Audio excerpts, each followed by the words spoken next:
El derecho y su aplicación. Esta consiste en la actividad de resolver un caso o una situación elaborando una norma particular a partir de normas generales y típicas. Estas normas particulares establecen lo que debemos hacer o no, es decir, determinan los derechos y obligaciones. En esta actividad no solo intervienen los jueces, ya que el Estado y los particulares también aplican el derecho.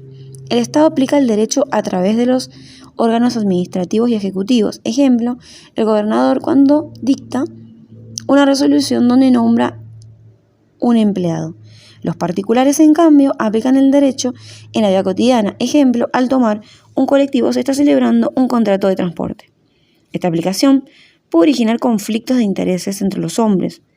En estos casos es cuando se hace necesario una aplicación judicial del derecho, es decir, que intervengan los jueces. Aplicación judicial del derecho. Todos los órganos del Estado aplican el derecho.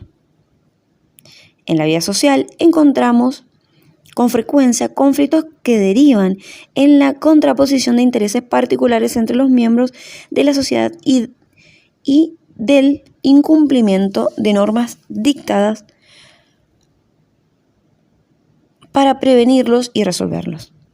Aparecen entonces vías de heterocomposición de los conflictos caracterizados por la intervención de órganos especializados en estas situaciones como el arbitraje, la conciliación y la mediación.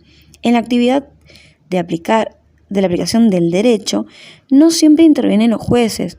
Podemos afirmar que tanto el Estado como los particulares aplican el derecho y elaboran de forma habitual innumerables normas particulares y concretas como condición de efectividad social del derecho. Dentro de la aplicación de los particulares, esto es realizado en la vida cotidiana, es decir, por un simple actuar en el fenómeno jurídico que nos incumbe a todos de manera implícita. Ejemplo, la norma jurídica en el derecho sucesorio, con testamento o sin testamento. Si se mal aplica el derecho, puede surgir un conflicto jurídico. Aplicación de los órganos. Por los órganos estatales y legisladores. Los estatales son decretos, reglamentos, por ejemplo, ley de universidades, ley de salud, legisladores, aplican al dictar una ley. Frente a una determinada conducta, dictan una norma que debe encuadrar en lo dispuesto por la Constitución. Aplicación por parte de los funcionarios públicos. Este investido de autoridad participa en los actos voluntarios realizados por las personas. Ejemplo, para que alguien se case, debe contar con determinados requisitos, los cuales serán vistos por el funcionario correspondiente y si los contrayentes logran su propósito. Escribanos, policías, jueces. Aplicación de los jueces. Aplicación del derecho por parte de los jueces. Aplicando el derecho en los casos que son de su entender. No pueden dejar de decir el derecho y es frente a problemas de intereses entre particulares. Es necesaria la intervención de los tribunales encargados de la mediación, conciliación y arbitraje. Hay dos formas de entender la actividad jurisdiccional. Una como una autoridad declarativa y otra como una actividad creativa. Como una actividad declarativa, decimos que la aplicación consiste en la subsunción. Esto es la operación lógica, es decir, la subsunción mecánica de los hechos o casos bajo la norma legal. Para esta concepción, también conocida como formalismo jurídico, la única fuente de validez es la ley. Para extraer por medio de un razonamiento silogístico las consecuencias previstas en la norma. El silogismo jurídico estaría formado por una premisa mayor, que sería la norma general y típica, y por una premisa menor, que es el caso concreto y una conclusión. Ahora, dentro de estas dos formas de entender la actividad jurisdiccional, la primera, ya la mencionamos, es como una actividad declarativa, y la segunda sería como una actividad creativa, en donde la aplicación es una actividad creativa donde existe un grado de ponderación y valoración de la norma. Para estos autores, también llamados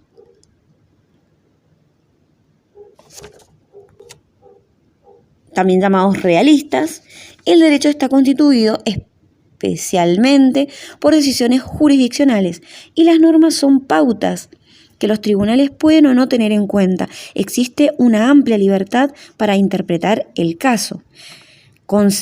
Consideran también factores económicos, sociales, históricos, etc.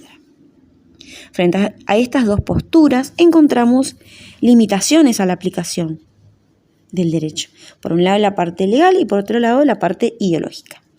La parte legal es el límite constituido por una norma que establecen los criterios para la aplicación del derecho e impiden la discrecionalidad absoluta del aplicador. Ideológico. Límite constituido por las convicciones morales e ideológicas de la aplicación, lo que hace imposible una aplicación rígida de la norma cuando va en contra de lo que el sujeto que aplica considera justo.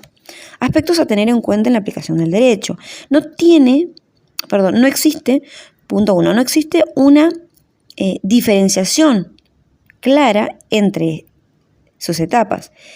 Punto 2, imposibilidad de una absoluta objetividad. Punto 3, la existencia de los casos no previstos por la ley impide una aplicación rigurosa del derecho. El artículo 1 del Código Civil y Comercial dice: fuentes y aplicación. Los casos que este código rige deben ser resueltos según las leyes que resulten aplicables conforme a la Constitución y tratados de derechos humanos en los que la República sea parte. A tal efecto, se tendrá en cuenta la finalidad de las normas, los usos, prácticas y costumbres son vinculantes cuando las leyes y los interesados se refieren a ellos o en situaciones no reguladas legalmente, siempre que no sean contrarios a derecho. La integración del derecho. Como la aplicación del derecho presenta, en algunos casos, una serie de problemas, existe lo que se llama las actividades auxiliares. Ambas actividades consisten en procesos intelectuales previstos que acompañan la tarea de la aplicación de la ley. El derecho debe tener aplicación, es decir, subsunción. Entonces, el derecho debe tener aplicación, integración e interpretación. Ahora, la integración, integrar el derecho, consiste en producir una norma individual y concreta para llenar una laguna legislativa. Dicha norma solo será aplicada y válida, en principio, para la resolución del caso que motivó su creación. Ahora, la clasificación. De los mecanismos de integración podemos distinguir dos tipos: de autointegración y de heterointegración. Mecanismos de autointegración son aquellos procedimientos que utilizan recursos que se encuentran dentro del propio ordenamiento para llenar una laguna, es decir, lagunas legislativas aparentes. Ahora, el procedimiento de heterointegración, en este utilizan elementos que se encuentran fuera del ordenamiento jurídico. El ordenamiento jurídico argentino establece que los jueces no pueden dejar de resolver bajo la insuficiencia de las leyes y este debe Este deber de administrar justicia constituye el deber básico y esencial del juez. Procedimiento de autointegración. Dentro del procedimiento de autointegración encontramos la analogía. Analogía. Aplicación de una norma a un caso no previsto por ella, pero que presenta una similitud o semejanza. El artículo 16 del Código Civil Comercial establece instrumento técnico que utiliza la expansión lógica del derecho para llenar lagunas legislativas. Clases de analogía. Encontramos analogía de la ley y analogía del derecho. Analogía de la ley. El punto de partida es una norma determinada que se aplica a un caso semejante, es decir, que va de lo particular a lo particular. Y la analogía del derecho parte de un conjunto de normas del que se extrae un principio jurídico que se aplica a un caso no previsto, pero semejante, vía deductiva. Razonamiento utilizado en la aplicación de la analogía. Método analógico. El método analógico consiste en aplicar a un caso dado que no aparece regulado de manera directa y especial por ninguna norma jurídica, una norma prevista para un supuesto de hecho distinto, pero que se considera semejante. Esquema del procedimiento analógico.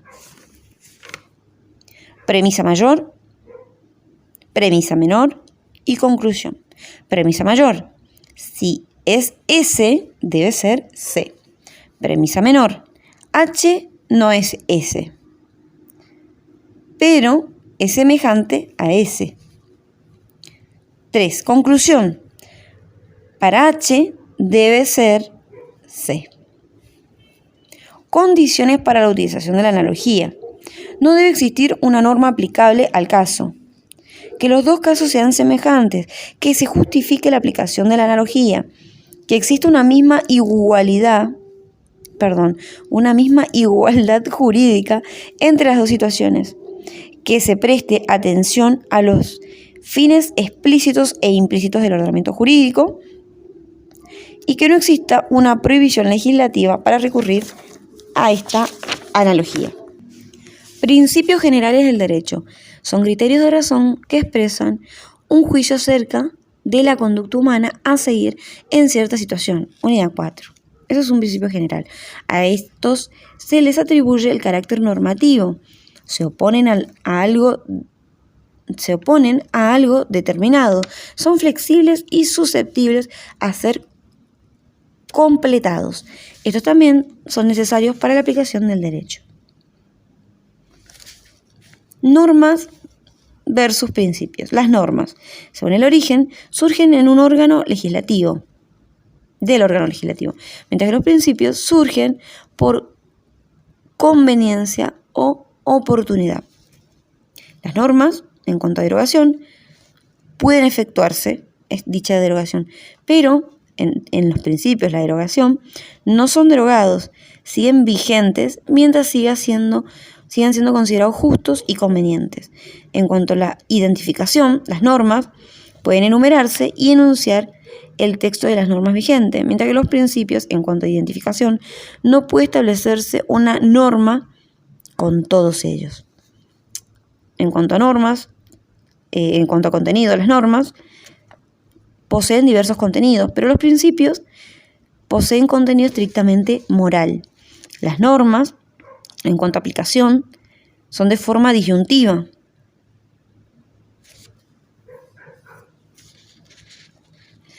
En cambio, en cuanto a la aplicación, los principios, no es necesario establecer las condiciones de su aplicación. Enuncian un criterio o razón. Siguiendo el modo de resolver la contradicción, en las normas, una de ellas necesariamente no debe ser válida. La validez va más allá de las normas. Ahora, el modo de resolver contradicciones dentro de lo que serían los principios, se puede decir que se resuelven a través del peso y la importancia de dichos principios. Ahora, Los destinatarios en las normas están dirigidos a los órganos que aplican el derecho y a los ciudadanos.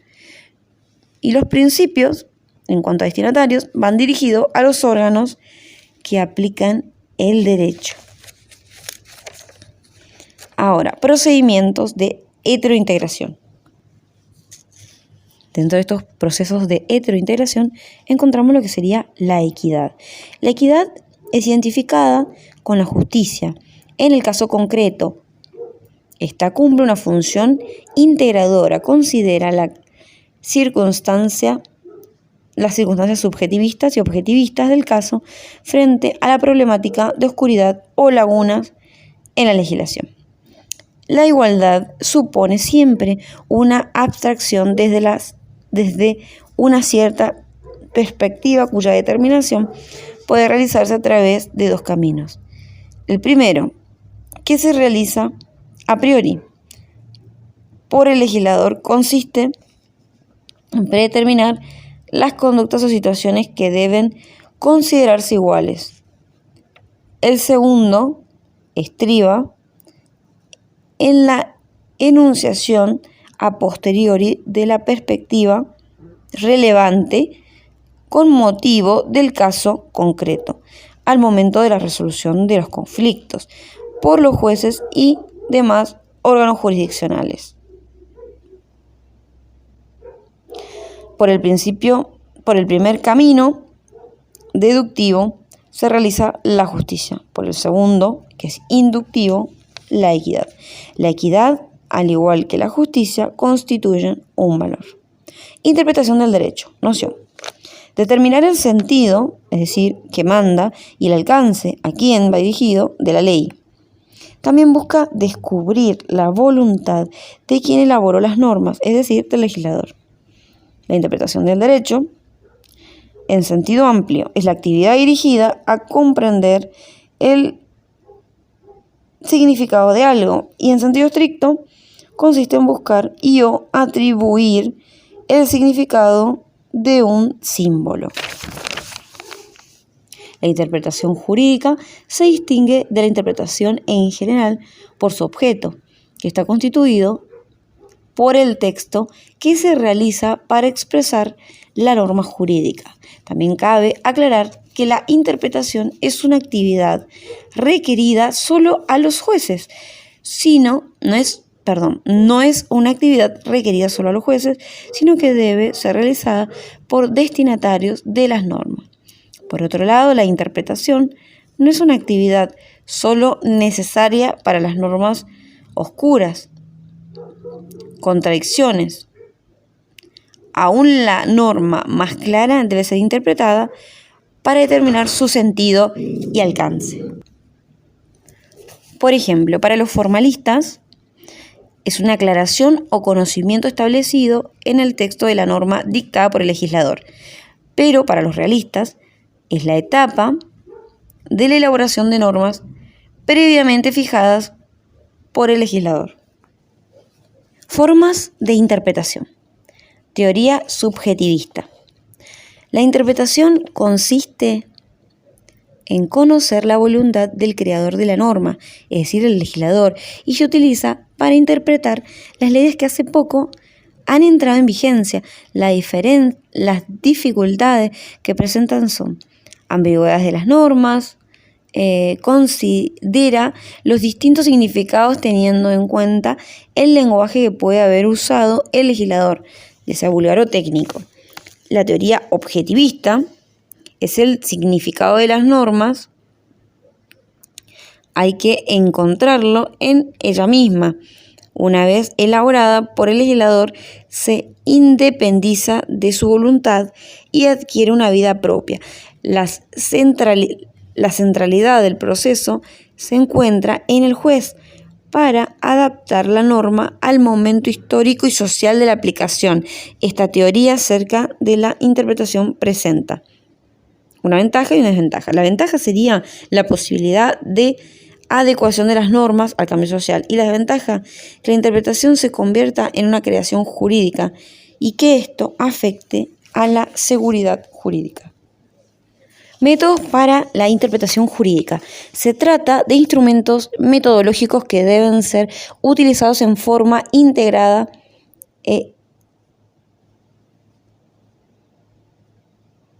para lograr una recta interpretación y aplicación del derecho.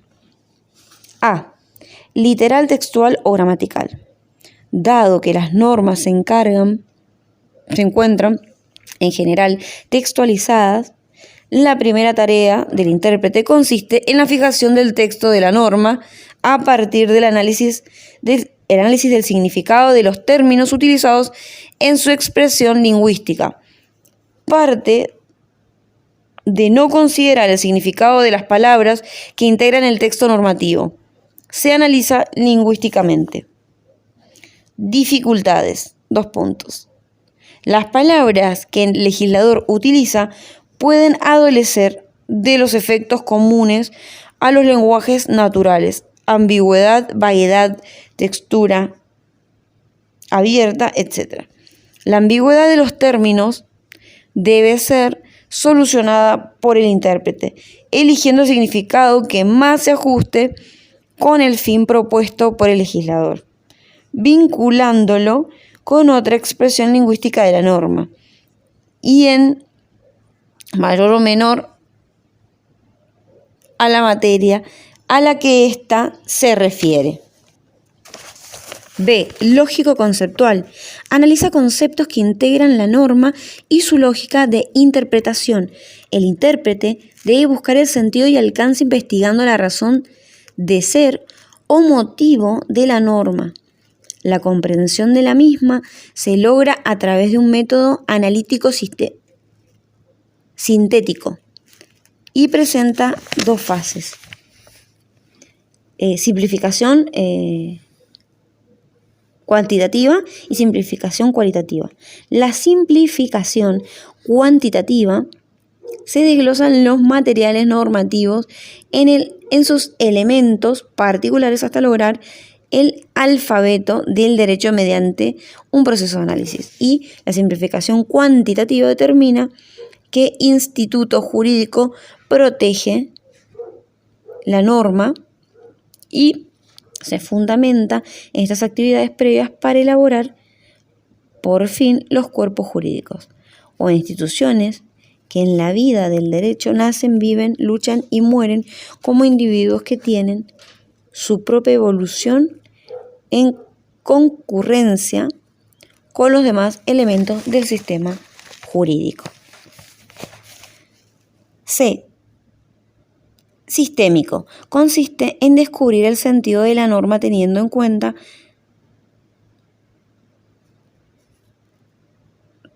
sus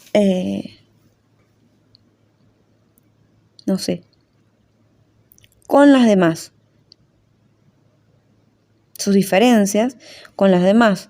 Relaciona la norma con otras normas que constituyen el sistema jurídico, procurando descubrir su sentido y alcance desde fuera de sí misma en función de la posición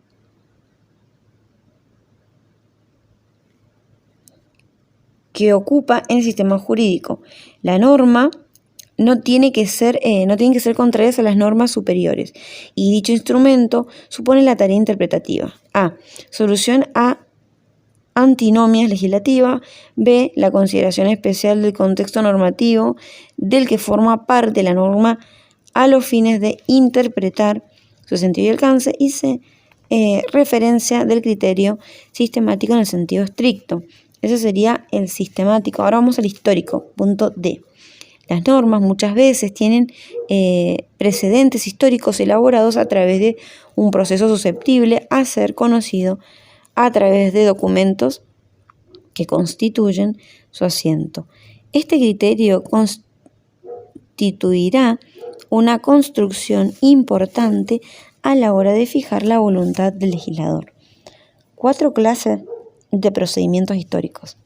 Tenemos el remoto, el legislativo inmediato, los materiales del proceso de elaboración de las normas y la exposición de los motivos. 4 clases de procedimientos históricos. El remoto vienen constituidos por el sustrato jurídico que constituye a la formación de los derechos históricos. Luego tenemos legislativos e inmediatos, que son los antecedentes que vienen constituidos por las normas del propio país o de otros anteriores en el tiempo, que han influenciado en forma directa la creación de dichas normas. Luego tenemos los materiales del proceso de elaboración de las normas, los anteproyectos, proyectos, los informes o dictámenes de las comisiones. La exposición de los motivos de las normas presume su proceso de elaboración, elemento importante a los fines de establecer la voluntad del legislador. Punto E. Teleológico. Teleológico se refiere a la finalidad de las normas, o mejor, al fin propuesto por el legislador al establecer la conducta decidida como debida. La finalidad de la norma puede ser analizada como el fin concreto del precepto, como el fin general de la materia o institución regulada, como el fin genético del derecho, como los fines de la sociedad donde se va a aplicar la norma. Luego tenemos el F, histórico evolutivo, en donde lo que se busca es comparar la situación social, económica, cultural, política en la cual se dictó la norma con la situación en donde se va a aplicar, y se procura responder a la pregunta: ¿qué es lo que quería el legislador hoy en esta situación? Punto G, libre. El juez puede apartarse de las normas y recurrir a otra disciplina. Punto H, investigación científica, humana para poder interpretar la norma. Autor, Geni. La tesis de afirmación de Geni, G-E-N-Y, Geni, fue que la ley, no obstante ser la más importante, no es la única fuente del derecho. Al lado del derecho legal existe un mundo de producción jurídica que se adapta a las transformaciones de la vida social y que debe ser estudiado por la libre investigación científica. Punto I, la libre convicción. Verificar prueba y si las mismas convencen a los jueces aplicando la norma. Artículo 2 del Código Civil Comercial. Interpretación. La ley debe ser interpretada teniendo en cuenta sus palabras, sus finalidades. Las leyes analógicas, las disposiciones que surgen de los tratados sobre derechos humanos, los principios y valores jurídicos de modo coherente con todo el ordenamiento. El delito de una mala administración de justicia de los jueces es sancionada con una pena de 1 a 2 años de inhabilitación absoluta. Aplicación de la ley con relación al tiempo, entre paréntesis, vigencia temporal de la ley, es decir, retroactividad. La legislación vigente al tiempo de dictarse sentencia puede ser diferente de la regla al tiempo de constituirse la relación jurídica. Esta circunstancia da lugar al llamado derecho intertemporal o transitorio. Toda norma tiene un ámbito temporal de validez. Rigen hasta que caen en desuso cuando es derogado o modificado, cuando ella misma dice hasta cuándo rige. El problema que surge de esto es saber si la nueva ley debe aplicarse a los hechos jurídicos producidos con anterioridad. Frente a estos problemas tenemos dos principios: el principio de retroactividad de la ley y el principio de irretroactividad de la ley. El principio de retroactividad de la ley consiste en la aplicación de las nuevas normas a hechos pasados o previstos a la ley. El fundamento es: la nueva norma es más perfecta y justa que la ley anterior. Y el principio de irretroactividad de la ley consiste en que las normas rigen a partir de su vigencia, sin poder aplicarse a situaciones pasadas. Fundamento es la seguridad jurídica. Ahora, principios admitidos en nuestro ordenamiento penal. Se rige por el principio de irretroactividad. Artículo 18 de la Constitución. Ningún habitante puede ser penado sin juicio previo fundado en la ley anterior al hecho del proceso. Pero el Código Penal admitió un tipo particular de retroactividad de la ley penal en caso que favorezca el proceso al penado. Si durante la condena se dicta una ley más benigna, es la que tiene que aplicarse. Artículo 2 del Código Penal. Si la ley vigente al tiempo de cometerse el delito fuere distinta de la que exista al pronunciarse el fallo o en el tiempo intermedio, se aplica siempre la más benigna. Si durante la condena se dictare una ley más benigna, la pena se limitará a la establecida por esa ley. En todos los casos del presente artículo, los efectos de la nueva ley se operan de pleno derecho. Ahora, en lo civil, establece en el artículo 7 del Código Civil Comercial que las leyes no tienen efecto retroactivo, excepto disposición en contrario. Esta retroactividad establecida por la ley no puede afectar derechos amparados por garantías constitucionales.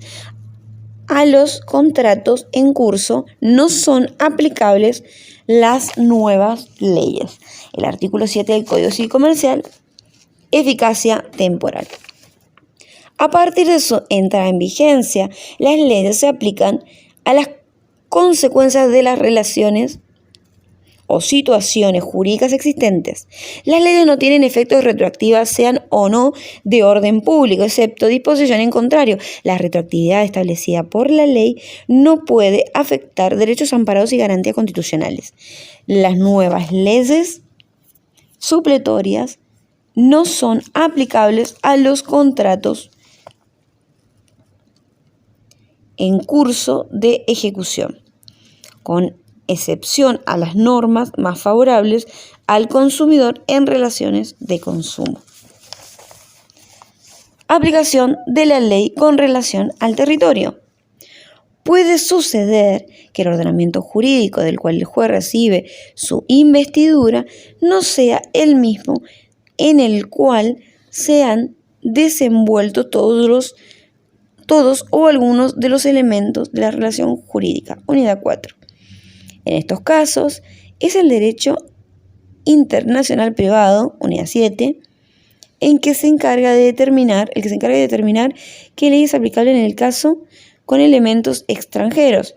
No resuelve, sino que rige el caso. El derecho de un Estado rige en principio solo en el territorio del mismo Estado. En la actualidad, las personas se trasladan de un país al otro y entablan relaciones jurídicas. Elementos extranjeros de la relación jurídica. Tenemos personas reales y hechos o actos. Personas: nacionalidad, domicilio o residencia extranjeros. Reales: situación espacial de los bienes extranjeros. Hechos o actos jurídicos. Conductistas, unidad 4. Son lícitos o ilícitos realizados fuera del país. El juez aplica exclusivamente la ley de su país, pero a veces esa misma ley le exige que aplique la ley extranjera. Disposiciones principales. Cuando se trata de A. Capacidad de hecho. La ley del domicilio. capacidad de derecho, ley del territorio. B, bienes. Tenemos muebles e inmuebles. Muebles permanentes, ley del lugar en donde están situados. No permanentes, ley del domicilio del dueño. Bienes inmuebles. Se rige por la ley del lugar donde se hallan o estén situados. Acto jurídico. Se rigen por la ley del lugar donde se celebran. Ejemplo, en el caso de contratos, de actos jurídicos, pero de contratos, la ley del lugar de la celebración sería la forma y la ejecución sería ley del lugar de ejecución. Sucesiones. Ley del domicilio del causante a la hora de su muerte. Y en materia penal, el principio de territorialidad, donde se comete el delito.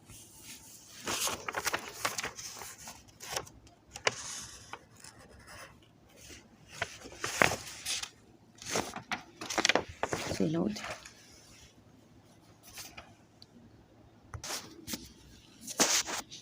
Aplicación de la ley extranjera. En nuestro territorio se aplica la ley argentina, pero en algunos casos la ley extranjera. Estos casos deben cumplir ciertas condiciones dispuestas en el artículo 2595 del Código Civil y Comercial. Estas condiciones son que la ley autorice la aplicación expresamente, que sea pedida e invocada por la parte interesada, por tanto, el juez no podrá aplicar la ley.